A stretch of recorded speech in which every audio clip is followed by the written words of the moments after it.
আসসালামু আলাইকুম প্রিয় শিক্ষার্থীবৃন্দু। তো তোমরা যারা দিনাজপুর বোর্ডের শিক্ষার্থী রয়েছো, তো তোমাদের কিন্তু আজ তথ্য ও যোগাযোগ প্রযুক্তি বিষয়ে যে পরীক্ষাটি হয়েছে, তো তার এমসিকিউ নিয়ে হাজির হলাম। তো আমি শুধু তোমাদের উত্তরটুকু বলে দিব, তো তোমরা তোমাদের প্রশ্নের সাথে ভালো করে মিলিয়ে নেবে।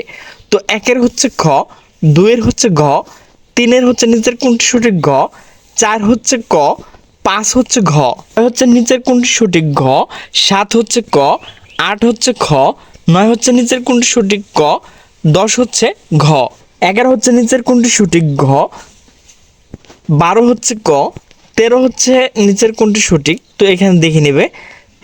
14 হচ্ছে ক, 15 হচ্ছে ক, 16 হচ্ছে ক, 17 হচ্ছে নিচের কোনটি সঠিক গ, 18 হচ্ছে ঘ, 19 হচ্ছে ক, 20 হচ্ছে ঘ, 21 হচ্ছে খ, 21 হচ্ছে ঘ, 22 হচ্ছে ঘ, 23 হচ্ছে নিচের কোনটি সঠিক ঘ, 24 হচ্ছে ক, 25 হচ্ছে খ।